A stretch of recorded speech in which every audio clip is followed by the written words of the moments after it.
Hey everyone, I missed this story from a couple of weeks ago. Some interesting nuggets here on Umami Bioworks. If you're an investor in food science or ergonomics, they both have ownership stakes in this company. This was in an article where they're talking about introducing cultivated seafood in South Korea. They have now signed an MOU with two companies in Korea, K-Cell Biosciences and bioprocess solutions provider WSG, to set up a domestic production pipeline for cultivated seafood in South Korea.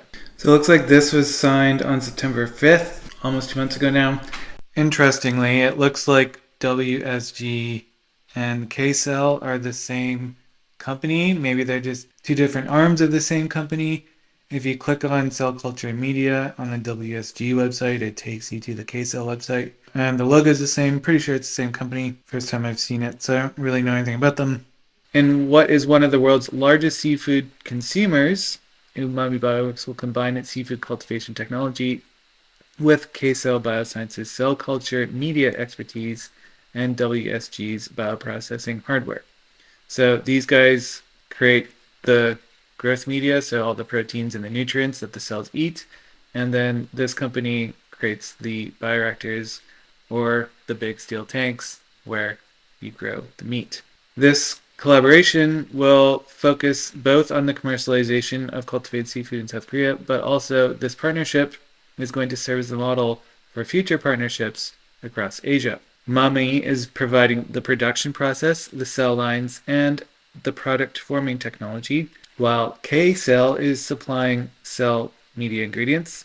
WSG is providing the production hardware. Collectively, we can deliver a plug-and-play solution at a scale and cost suitable for leading food producers. This is where it gets interesting. The packaged solutions of Umami's bioprocess system, K-Cell's culture media production, and WSG's stainless steel infrastructure surpass the level of price parity for food companies licensing in the manufacturing of cell-cultivated seafood products. Prashad, CEO of Umami Bioworks, says they have made substantial progress on its cost this year and will be manufacturing its first product at price parity with conventional seafood by the end of the year.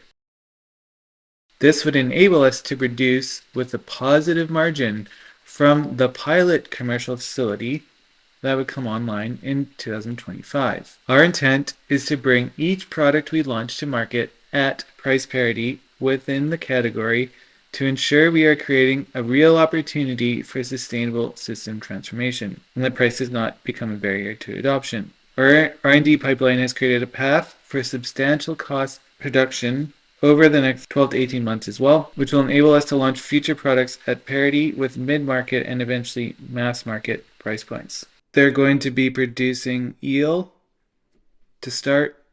Red snapper and tuna are also in the pipeline.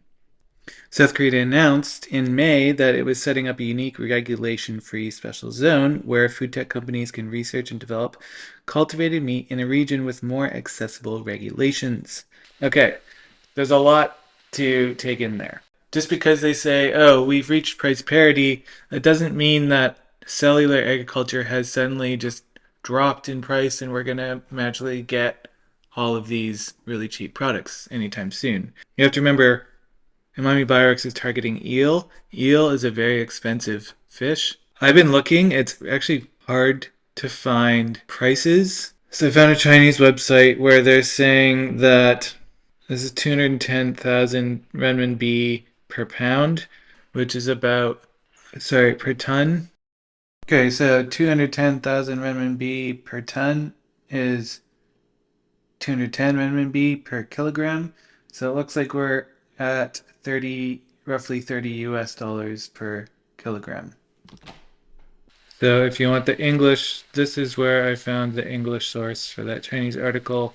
This is a food sourcing company, and they're saying that in Canada, we're looking between 23 and $50 per kilogram. We can infer from this combination of data that when Umami Bioworks says, oh, we're reaching price parity, that they're probably reaching around between probably $30 to $50 per kilogram, maybe a little bit more on the higher end. Umami Bioworks is licensing its technology to customers for large-scale production while maintaining enough internal production to validate its own processes at scale. As such, we've currently established production capability for tens of kilograms and will extend that to a tons of kilogram scale demonstrator in early 2025, reveals Prashad. The big question I have about this is when they say they're going to reach price parity with their product within the next couple of months, what percentage of that product actually contains cultivated meat? Are we saying we're at 100% cultivated eel or whatever they end up making? Or are we like the Eat Just in Singapore now with their chicken at 2 or 3%? Yeah, there's just a lot of question that I have around this when they say we're reaching price parity. What does that actually mean? And does the product actually meet the expectations of someone who wants to eat eel? We're going to have to see. What is good news, though, is it seems like the company is going to be profitable pretty soon. Interesting to see where they are. Hopefully, we get some good news towards the end of this year and over the next 12 to 18 months. So, the next year should be an exciting one for this company if all of this comes to pass. Thanks as always for watching, and we'll catch you in the next video.